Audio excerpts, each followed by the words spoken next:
Ave Maria, cheia de graça, o Senhor está contigo. Bendito sois vós entre as mulheres, bendito é o fruto do vosso ventre, Jesus. Santa Maria, Mãe de Jesus, rogai por nós, buscadores de conhecimento, agora e na hora do nosso desenlace, que assim seja. Uma muito boa noite a todos, sejam muito bem-vindos a mais uma palestra aqui do Centro Espírita Os Humildes de Jesus, que nós possamos utilizar esse momento para poder reafirmar ainda mais a nossa fé, a nossa crença e a nossa percepção em relação ao mundo, e que possamos também utilizar este momento para ganhar muito conhecimento. Hoje é o dia 20/9 de 2024. E desde o ano passado eu venho fazendo sempre nos sabates palestras específicas falando sobre esse tema. É um tema que não é relacionado ao espiritismo, obviamente, mas é um tema que eu acho muito válido porque em muitos momentos do livro dos espíritos, do evangelho, etc., fala-se da importância de se observar a natureza, de sentir a natureza, de estar conectado à natureza. E em muitos momentos os livros eles deixam claro que para a gente conseguir realmente ver Deus, para a gente conseguir realmente sentir Deus na nossa vida, nós temos de nos conectar com a natureza e observar a natureza. Porque tem um trecho lá no início do Livro dos Espíritos que fala assim, que para a gente reconhecer o Criador de uma obra, nós temos de observar a obra, a profundidade e a grandiosidade dessa obra. Assim, nós teremos cada vez mais conexão e certeza do nível de evolução, de desenvolvimento e de conhecimento que esse ser tem. Então, ao observar toda a natureza ao nosso redor, nós estamos vendo Deus, nós estamos sentindo Deus e nós estamos vivenciando Deus. E eu sempre debato aqui a ideia de que, ao observarmos e sentirmos os ciclos da natureza, nós podemos nos ajustar e perceber melhor o que a vida quer nos ensinar com um determinado ciclo. Afinal, apesar de hoje em dia nós morarmos em prédios, casas, em centros urbanos, com tecnologia, com carros, com eletrônicos de todos os tipos, nós ainda somos animais. Animais, entre aspas, racionais, mas animais. O meu corpo ainda é biológico como o de um macaco, como o de todos os outros bichos. Então eu ainda sou parte da natureza.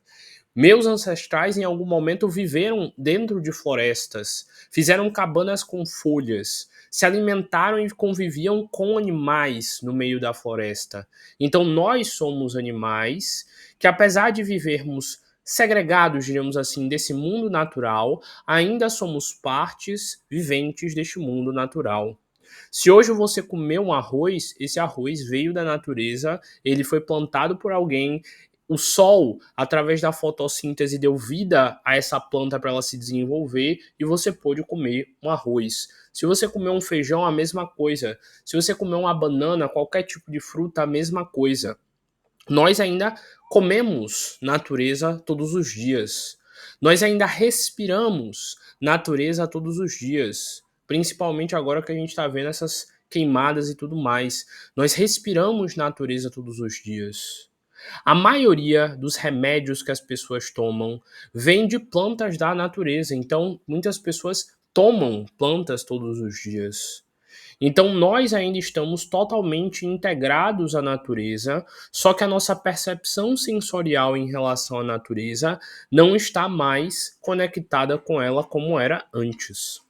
Então eu acho essencial a gente trabalhar essa ideia das rodas dos sabates, conhecer um pouco mais dessa história filosófica associada à natureza, porque através disso nós relembramos que estamos no mundo natural. Nós relembramos a importância de ver um pôr do sol, se emocionar e achar aquilo belo. Nós nos emocionamos com a ideia de pensar que existe um sol, uma bola de luz a 7, não sei quantos minutos daqui, ou é 8, minutos daqui, que manda energia todo dia para cá. E se não houvesse essa energia para a gente comer através de caloria, de calor nas plantas, a gente não estaria aqui vivo. Para a gente olhar o céu e pensar, rapaz, cada estrelinha ali é enorme. Para para a gente olhar cada uma das plantas e perceber a imensidão que a gente está. E ter a percepção e a certeza de que estar aqui não é por acaso, não é para nada. Nós estamos aqui para evoluir, para se desenvolver e para se reconectar com o Pai Criador através da nossa fé. Hoje eu vou explicar todo esse contexto da festa de Ostara, que seria a festa que, entre aspas, estaríamos comemorando se nós ainda estivéssemos naquela parte da conexão antiga com a natureza. Vou me aprofundar em vários contextos e várias percepções dessa festa de Ostara, os costumes que eles tinham, a forma com que eles lidavam, as oferendas, as magias, tudo que puder o tempo me permitir abordar, eu vou tentar abordar para a gente continuar refletindo. Lembrem-se que eu já fiz as palestras sobre Lita, que foi o solstício de verão. Se eu não me engano, eu já fiz o Samhain, eu já fiz Yuli, eu já fiz Beltane, se eu também não me engano. Então, lá no canal do YouTube, já tem várias festas pagãs feitas lá e explicadas lá com profundidade. Vale a pena depois vocês irem lá e também me cobrarem as festas que faltam, porque eu acho que eu acabei até pulando algumas sem nem perceber. Então, bora lá entender melhor o contexto do que a gente vai explicar e ensinar hoje. Como eu vim falando desde o início, nós, desde a antiguidade, temos uma relação muito grande com o Sol, principalmente porque o Sol é o que gera a vida.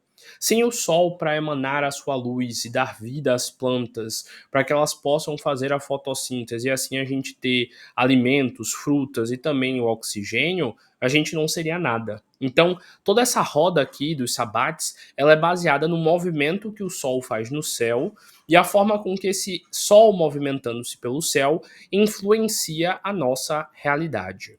E nós, aqui no hemisfério sul, nós estamos na região sul do planeta, por isso que a roda aqui é invertida, apesar daqui da data de setembro aqui representar Mabon, ou sei lá como é que pronuncia esse festival aqui, que lá seria algo como o outono, o período das folhas caindo e todo aquele momento de colher as frutas, nós estamos cá em Ostara, que seria um momento de se conectar com a natureza através das flores e também de toda essa beleza do fim do inverno.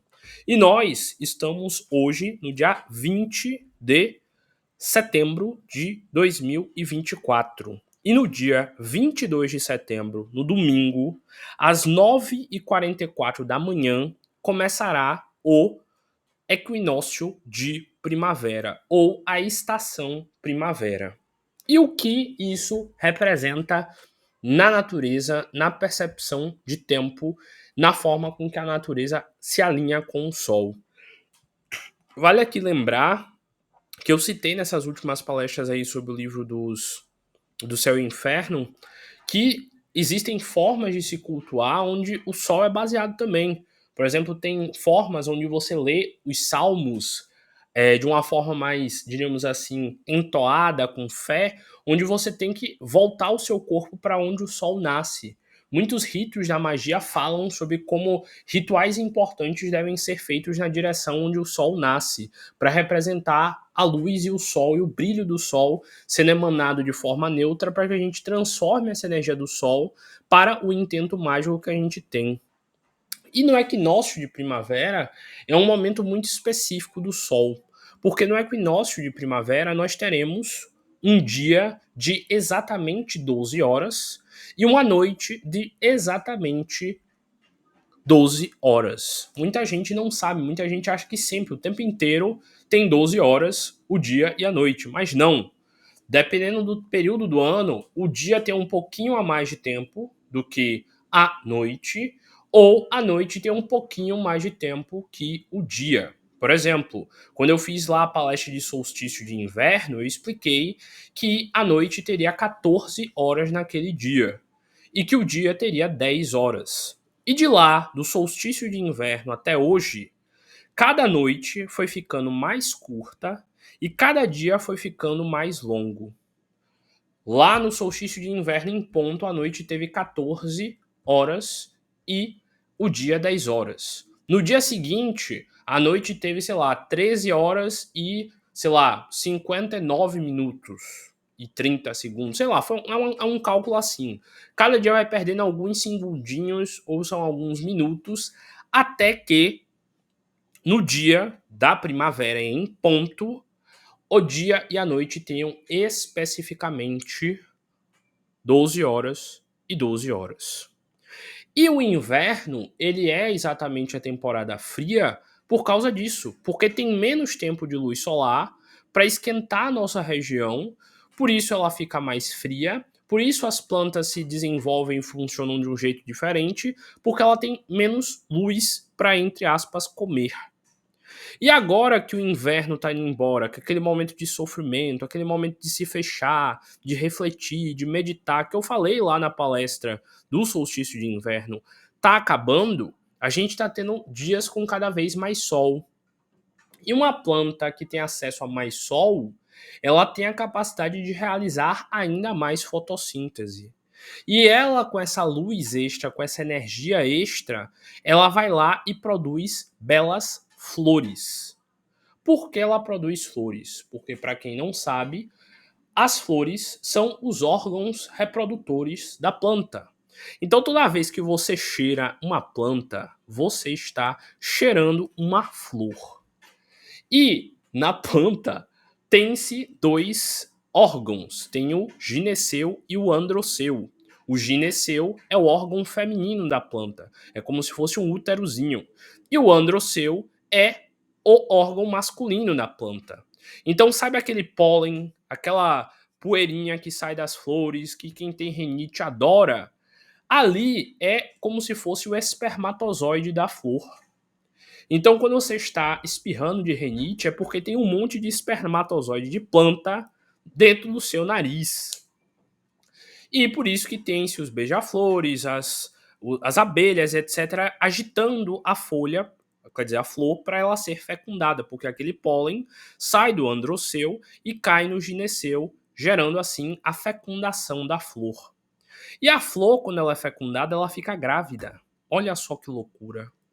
E quando ela fica grávida, ela começa a gerar um embrião. E esse embrião se chama fruta.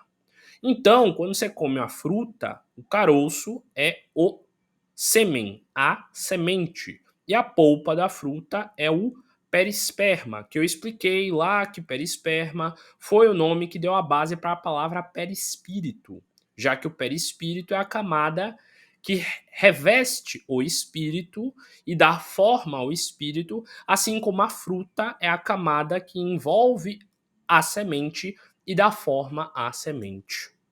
Então, a partir de domingo, as plantas produzirão ainda mais flores, produzirão ainda mais formas delas conseguirem engravidar. Então, tecnicamente, a primavera é o momento onde as plantas, desculpem o termo, estão transando loucamente para que elas possam gerar vida. Então, este é o grande momento onde toda a natureza ao seu redor, todas as flores ao seu redor, estão copulando intensamente. Por isso que tanta beleza está ao nosso redor na primavera, porque todas as flores têm que ser o mais coloridas, os mais belas, o mais intensa possível. A primavera seria aquele dia que você tá meio borocochô, mas que você lavou seu cabelo, botou sua roupa mais bonita, passou uma maquiagem e ficou linda e saiu para todo mundo lhe ver bonita. Isso é a primavera. Então a primavera na natureza representa esse momento onde a gente reúne as características mais belas que existem em nós e mostramos ao mundo toda essa beleza que está habitando a gente. Então, de novo, o momento da primavera é o momento onde, após o inverno, onde você refletiu sobre todas as coisas ruins dentro de você, todas as coisas que você queria mudar, todas as coisas que você sente que não fazem mais parte da sua vida, devem ser jogadas fora para que a linda flor que você é surja, brilhe e fecunde-se intensamente vivendo em beleza e em brilho. Então, você, assim como uma flor, neste momento de primavera, deve se colocar na sua versão mais bela, mais atraente. Tanto que, para quem segue a magia, este seria um dos melhores momentos para você, minha querida, desencalhar. Seria um momento onde você ficaria tão bela que seus pretendentes ficariam loucos de interesse em fecundar a sua flor. Então, na primavera, nós estamos no momento de colocar o mais belo que existe em nós para fora, para que sejamos adorados, para que sejamos percebidos, para que sejamos desejados belamente pela natureza. Então, a partir do dia 22, como eu falei, as plantas estarão loucas. Estará uma coisa doida. Tanto que é nesse momento onde as flores mais ficam o quê? Cheirosas. Elas passam até perfume para poder achar o androceu que elas querem. Então, é um momento lindo para a natureza, este momento de primavera, onde as coisas primam, começam a verar, a viver até que o verão nasça. Então, a partir da primavera, você deve tentar conhecer e perceber quais são os seus pontos mais positivos, os mais atrativos, os mais belos, para que você floresça em profundidade. É o momento onde o sol aos poucos volta a brilhar e a partir do dia 22 às 9h44 da manhã, cada dia terá um pouquinho mais de tempo de sol até que no solstício de verão, vulgo Natal, nós tenhamos o dia mais longo do ano com 14 horas e a noite mais curta com 10 horas. Então, neste festival de Ostara, você tem que brilhar, você tem que botar a cara no sol, você tem que fazer e acontecer. Porque se não for para você fazer acontecer agora, que hora que você vai fazer acontecer na vida? É o momento onde você tem que brilhar. Este era o momento onde as bruxas da antiguidade faziam chás com ervas e depois espirravam esse chá no corpo delas. Faziam um chá de canela e espirrava pelo corpo. E aí elas iam na rua, na feira, comprar uma frutinha e aí passava uma mulher cheirosa e os homens ficavam tudo doido. Por isso que elas eram bruxas, tem que ir pra fogueira. Uma mulher cheirosa, bonita e atraente, com certeza precisa pegar fogo. Então, imagine aí, por que as mulheres cristãs ou as mulheres de outras religiões na época ficavam com raiva? Como é que essa mulher, que vive nas florestas, do nada aparece aqui com um cabelo bonito, porque ela entende de frutas e sabe usar os óleos naturais? Para quem não sabe, o famoso óleo de argan surgiu assim. Algumas mulheres camponesas perceberam que ao movimentar e utilizar muito o argan, a mão delas ficava mais hidratada, mais doce, mais leve, não ficava tão áspera pelo trabalho.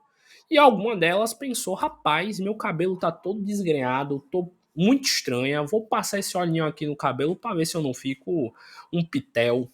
E aí elas passavam o óleo de argan no cabelo e daí começou a surgir essas ideias. Se hoje você é uma mulher cacheada que passa óleo no cabelo, é por causa daquelas malucas lá de trás, que passavam uns óleos para ficar mais bonita. E elas faziam essas coisas. E aí quando chegava, imagine aí, você lá, esquisitinha, fedendo, porque na época o povo não tomava banho, com o cabelo desgrenhado, com a roupa meio fedida, porque era uma só geralmente que tinha. E aí chega aquela mulher que vem da floresta com um cabelo arrumado e ela não me ensina, não sei como é que ela arruma o cabelo dela. Cheirosa porque ela jogou chá de ervas no corpo dela. Toda bonitona, usava até corantes naturais para, sei lá, fazer uma espécie de batom para ficar mais coradinha, pá. Como é que dá um negócio desse? Tem que ir pra fogueira. Oxê, concorrência é demais. E a primavera representa exatamente isso que eu tô brincando aqui. Este momento onde você vai usar todos os artifícios para você ficar perigosa e fatal. A primavera é, de novo, o momento onde você coloca para fora a sua expansão solar. Lá na mitologia, esse momento, lá nas festas pagãs, era o momento onde a deusa estava donzela e onde o deus estava rapaz. Então, sabe aquele momento na adolescência, logo quando tá meio virando um minion, que o homem começa a ter uns musculozinhos, começa a ficar com a voz mais grossa, começa a parecer um homem de verdade, começa a ser gente, para de ser uma criancinha, um moleque, e que a menina começa a ter seios, começa a ter mais bunda, começa a ter mais corpo, e ela tá começando a mostrar e desabrochar a beleza da vida, da adolescência, o momento onde ela tá se tornando uma mulher. Então, a primavera lá na antiguidade representava isso, o momento de desabrochar da flor da mulher, do momento onde ela já começava a ser uma mulher e ela já podia começar a casar para que a flor dela desabrochasse. Então, tem todo esse contexto aí da primavera. E a primavera originalmente se chamava Ostara. Ostara vem do nome da deusa Ister, a Ister, que era a deusa germânica do renascimento e do crescimento. Para quem não lembra, os povos germânicos eram várias tribos que se tinham lá naquela região da Germânia, que se uniram em algum contexto lá de guerras e brigas, etc., e formaram a Alemanha. Então, eram festas lá da Germânia, da Alemanha da antiguidade. E a deusa Aister era a deusa do renascimento e do crescimento. Então, o momento da primavera é um momento de renascer, de crescer. Para quem também não sabe, plantas que não geram frutas, após a primavera elas geram sementes. Por exemplo, eu sou doido do manjericão. Manjericão não gera fruta, mas a flor do manjericão, quando passa o tempo da primavera, as flores do manjericão elas murcham, elas fazem um casulozinho e daqueles casulos saem novas sementes. Então, o momento da primavera é o momento de produzir a semente, o sêmen, que nem eu já falei, o espermatozoide. Então, todas as plantas neste momento de primavera estão adoidadas jogando semente para tudo que é canto, jogando semente para tudo que é chão, na esperança de que cada uma daquelas sementes virem árvores novas, virem plantas novas. Então, de novo, alegoricamente, este é o momento de você semear o mundo com o quê? Com o seu conhecimento, com a sua beleza, com o seu jeitinho. É de você passar conhecimento para a mente de todo mundo, para todo mundo ficar doido que nem você. É um momento de você passar suas ideias para as pessoas e envolvê-las com sementes abstratas de sabedoria. Então, de novo, a deusa Aister foi daí que veio o nome Ostara, porque ela era a deusa do renascimento. Então, este é o momento de você renascer. Se você está borocochô, triste, terminou com alguém, está sofrendo, está com dor de corno, é agora que você vai se arrumar, ficar bonita, ir para festa, fazer acontecer na vida. Porque é o momento de você renascer, assim como Ostara, e crescer e dar flores, assim como Ostara. Então, de novo, este é o momento de fertilizar as sementes, de fertilizar o solo, de movimentar o solo onde você está, o local onde você vive, as amizades que você tem, elas são nutritivas para a sua terra, elas são férteis para a sua mente. E aí, tem isso mesmo em você? Você está desenvolvendo? Se você já é uma pessoa mais velha, você está buscando manter a sua jovialidade, o seu jeito leve de lidar com a vida, de dançar, de curtir, de amar? Então, este é o momento onde você deve questionar: eu estou crescendo na vida? Eu estou me divertindo na vida? Eu estou aproveitando a vida e tudo o que este momento me oferece? Lembrando que agora, lá no hemisfério norte, era o momento onde o inverno estava acabando. E o inverno era o quê? Neve. Aqui o inverno é chuva. Eram momentos onde o sol mal aparecia, onde tinha muito frio. Então, sabe o que geralmente acontecia nesse momento de início da primavera? Os famosos Piqueniques. Para quem não sabe, piquenique tem uma etimologia lá do francês. Pique é algo como ciscar, pegar, e nique é tipo coisas pequenas. Então lembra um costume do piquenique é o quê? Vai para um local de grama, um parque, que tenha fazendo um sol bonito, que tenha um monte de flores. E aí você vai e coloca pequenas comidinhas, piquenique. E geralmente você levava o quê? Frutas, porque as frutas são oferendas para a deusa Ostara. E lá juntavam-se pessoas que você gosta, que você acha interessante. Era neste momento aí que as mocinhas e os rapazes flertavam adoidado. O que saía dessa cesta era história, e eles se divertiam no parque, sentados, conversando e falando altos absurdos maravilhosos. Então, o piquenique, ele surgia também nesse contexto, um momento de confraternização. Acabou o gelo, acabou o frio. Bora sair, conversar, viver a vida, me arrumar, ficar bonito, ficar lá, ó, bora casar, homem. E se resolvia na hora. Então tinha toda aquela história, toda aquela associação a ter uma relação com as pessoas. E também era nessa época onde, inclusive aqui a bonitona da Ostara, essa mulher aí perfeita, era uma das representações de Ostara. Que tem até aqui o coelhinho que daqui a pouco eu vou explicar. Para quem não sabe, a festa de Ostara seria meio que a festa da Páscoa, mas eu vou falar isso mais pra frente. Então no piquenique, cadê o piquenique? Sempre tinha-se o quê? Comidas típicas que eram associadas às oferendas para Ostara. Eram geralmente bolos com muitos ovos. Geralmente tinha de se ter bastante canela, mel e leite. Porque essas três eram as principais oferendas para Ostara: ovos, leite e mel. Por que ovos? Porque um ovo é como se fosse um útero. O ovo tem a casquinha dele, tem um embrião, e se ele ficar aquecidinho, chocado, nasce o quê? Uma vida nova. E Ostar era o quê? O renascimento. Então, muitos ovos de Páscoa, muitos ovos para ser dados a cada uma das pessoas eram comum na festa de Ostara. O mel também, porque o mel representa a doçura, a beleza, tanto que um monte de magias que fazem para arrumar companheiro bota mel no meio, em tudo. E o leite. O leite porque era amamentação, era vida. O leite representa o ato de você dar vida a uma criança, a um bebê, a um bezerro e por aí vai. Então, a maioria dos alimentos e dos trabalhos, das magias feitas para Ostara tem esses elementos unidos.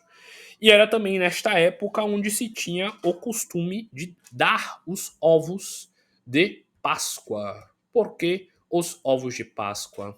Porque a nossa querida Ostara, conta a lenda, era uma deusa muito próxima da natureza. E ela sempre protegia os animais.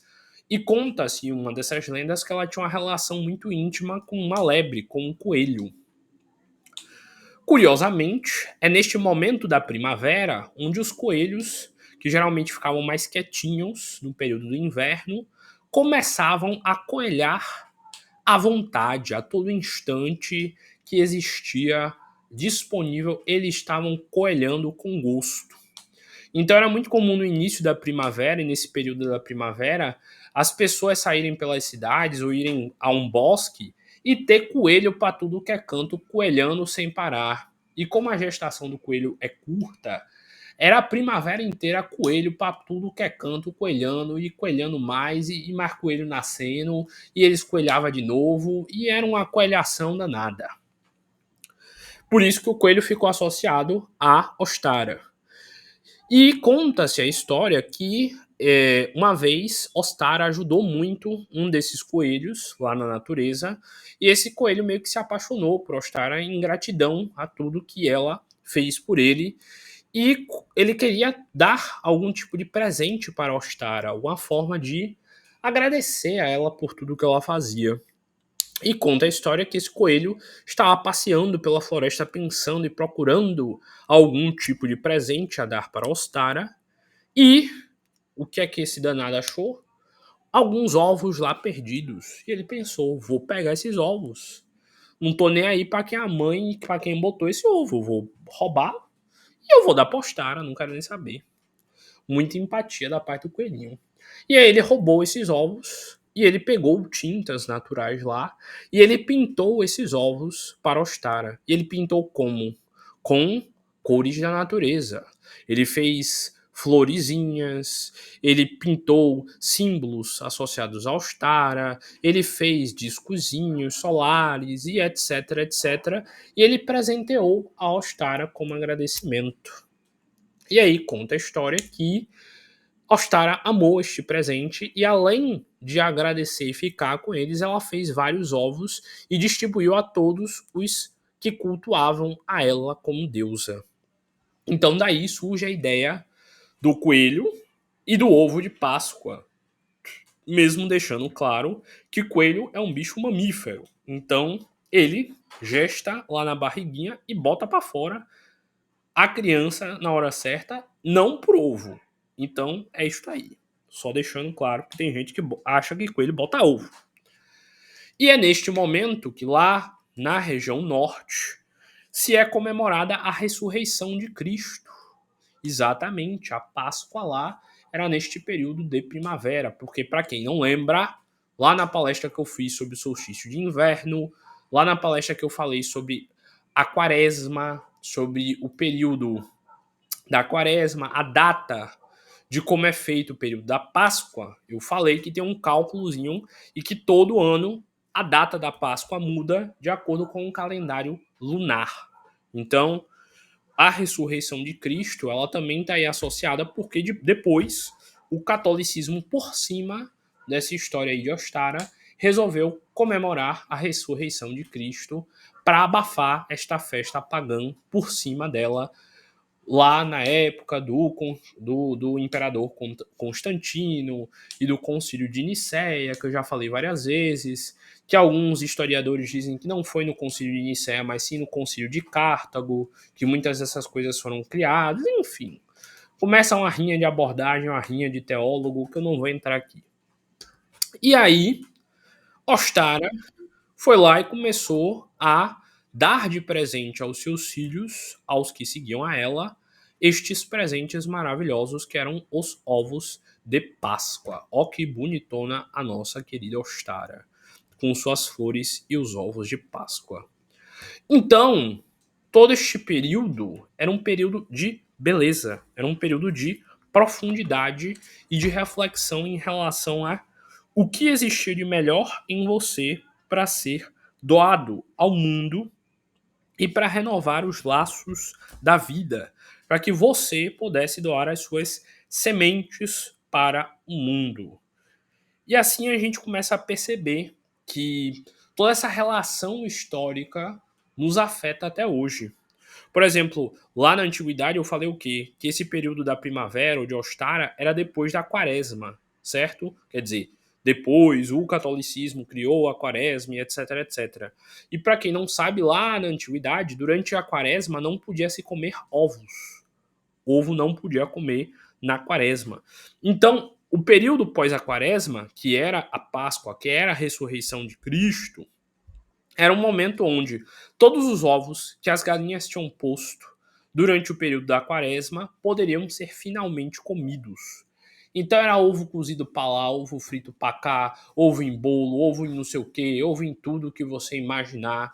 Era ovo até dizer chega pro povo comer, porque ficavam muitos ovos guardados e estocados nesse período de quaresma. Então imagine aí como não era maravilhoso para a saúde, tanta albumina no corpo e os gases letais que eram soltos após este momento maravilhoso do ano. Então, percebamos todo esse contexto que foi criado para a primavera, todo esse simbolismo, toda essa beleza de você conseguir florescer profundamente. Esse seria um momento para você refletir como você quer florescer na sua vida. Ah, Francisco, como é que eu vou cultuar Ostara na minha casa? Como é que eu vou cultuar a primavera se eu quiser? Você pode comprar rosas, flores e colocar na sua casa. Você pode, neste momento, pensar coisas que você quer florescer na sua vida. Você pode escrever uma cartinha com tudo que você quer que floresça na sua vida e colocar dentro de um jarro com várias flores, pedindo ao universo que na sua vida floresçam aqueles desejos. Você pode se arrumar, que nem eu falei, com perfumes florais, com cheiros florais na sua casa. Você pode mentalizar tudo que você quer florescer na sua vida. Você pode pedir para que a Austrália lhe auxilie a renascer. Se você está passando por um momento de dificuldade, você pode pedir auxílio a ela para que ela te ajude a florir de novo. Se você está amargurada, cansada, não vê mais motivo e razão na vida, está depressiva, triste, peça ao Ostara, floreie a sua vida. Saia para caminhar no sol, veja as plantas, cheire elas, veja a beleza do universo. Pare para caminhar na sua cidade, olhando todas as árvores, as flores, e pense, rapaz, como a vida é bonita. Pare para olhar um tempinho o mar, o horizonte, algum local bonito que tenha bastante natureza e pensar em como Deus é bom, como o sol nasce todos os dias, como você é afetada pela primavera, as frutas que você come. Lá nessa época também eram feitos muitos licores, eles faziam licores com as frutas da estação, fermentavam, bebiam, davam licor postara, a galera se juntava, dançava, era um negócio muito doido, era uma maravilha. Então, este é o momento de você se conectar com a sua parte mais bela, com o seu florescimento. É um momento onde você tem que deixar de culpar a você por tudo, de sofrer, de apertar sua mente com culpas, com raivas, com todo tipo de sentimento e pensar: agora eu vou florescer. E quem tiver mérito, quem tiver olhos de ver, ouvidos de ouvir, verá o florescer da minha flor, verá a beleza que eu carregarei em minha vida. Então, se conectem com este momento de primavera para que vocês percebam quem vocês são no mundo, o que vocês têm a florescer. Porque vamos parar para pensar aqui: cada planta, cada árvore tem flores diferentes, com cores diferentes, que geram frutos diferentes. Qual é o seu fruto? Que tipo de fruto você é? Você é um fruto doce? Você é um fruto amargo? Você é um fruto cítrico? Que tipo de fruto você é? Quando você frutifica, o que é que você dá às pessoas para o mundo? Quando elas estão desfrutando, observem a palavra que eu usei, quando as pessoas estão desfrutando de sua companhia, que tipo de frutos elas estão comendo, bebendo? Que tipo de suco sai do sumo da sua essência? Você é o tipo de árvore que gerará frutos belos, intensos, bonitos, ou você será aquela árvore que dá uma manga bichada que não dá nem para comer?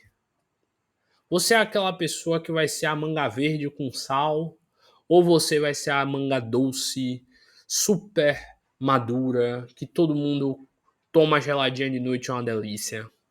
Decida. Decida que tipo de frutos você produzirá quando a primavera passar. Não, eu não desfoquei, não. Eu sei que o fruto é no outono. Mas lembre-se o que eu falei, que a flor, quando passa a primavera, ela se fecha e ela gera um fruto ou uma semente.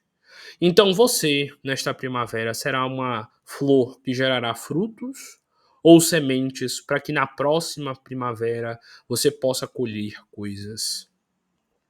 Tudo que eu estou falando, obviamente, é simbólico, mas é exatamente do simbolismo que a gente percebe que a gente é. Lá no início da palestra eu falei o quê? Todos nós somos partes da natureza. Estamos integrados na natureza. Era neste momento onde os antigos caçadores-coletores, quando começou o período da expansão agrícola, pegavam as sementes e estocavam em silos para poder plantar. Esperavam para sair semente para eles poderem dispersar perto das casas, perto dos locais que eles viviam, para que eles tivessem frutos, para que eles tivessem comida. Era nessa época que a terra era arada, para que eles jogassem várias sementes no solo, para que essa planta que nascesse, que germinasse dessa semente, tivesse todo o sol da primavera todo o sol do verão, para que lá no outono, quando ela tivesse desenvolvido o máximo que podia, ela desse muitas frutas. Era neste momento que essa terra revolvida era nutrida com esterco, com tudo que era tipo de coisa. Você está nutrindo sua mente? Você lê todos os dias? Você estuda todos os dias? Você está colocando coisa na sua mente para que ela seja fértil no bom sentido? Então, de novo, reflita as nuances, todos os meandros da primavera na sua vida. Pense aí o que para você é a primavera. Eu, na infância, odiava a primavera. Lá no colégio, vestia todo mundo com um desenho de flor, Eu odiava a Páscoa também. Me botava um diabo de duas orelhas assim em cima de mim. Eu ficava falando que eu não era coelho. E era uma brigalhada. E a professora reclamava e dizia: mãe, bote o colhe...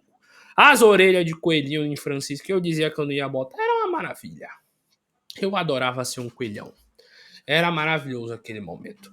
Então, pense o que deixa a infância para você a primavera. Você tem boas lembranças da sua infância com a primavera? Nitidamente eu tenho. Pense como para você eram esses momentos. Você já ganhou flores na vida? Se não ganhou, dê uma para você. Você também pode. Você lembra de algum momento onde você viu uma flor, uma árvore florida e você se sentiu tocado com aquela beleza? Então, perceba o que a vida fez você sentir que era primavera. O que para você é primavera? Como você sente este momento? Você é integrado com esta tal primavera, com esta tal natureza? Você sente ela em você? Tudo isso vale uma grande reflexão, bonita, profunda, inteligente, que te ajude a se sentir e entender. Esse também era um momento onde acendiam muitas velas, faziam muitas orações, colocavam muitas oferendas para Ostara. Era um momento de se conectar com a feminilidade ou então com a jovialidade. E também é um momento de você perceber, de novo, o que você floresce. E o ato de florescer é uma doideira. Porque você tem que descobrir e perceber o que você veio para entregar ao mundo. E muita gente ainda está perdido neste processo. De novo, tem várias formas de você cultuar este momento de primavera. Pense em como você quer viver este momento.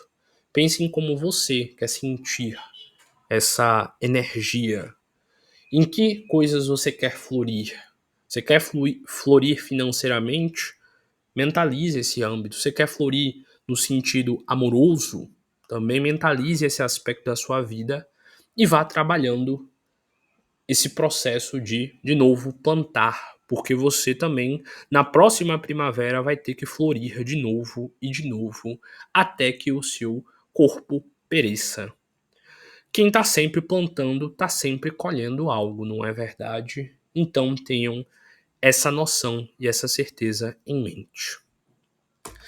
Bem, é isso. Apesar de ainda ter um tempinho, eu vou parar por aqui, porque já foi reflexão o suficiente. Eu espero que vocês tenham uma maravilhosa primavera. Lá no dia 22, vulgo domingo, às 9h44 da manhã, começa a nossa primavera. Se você tiver a oportunidade, conseguir, vá para algum local aberto.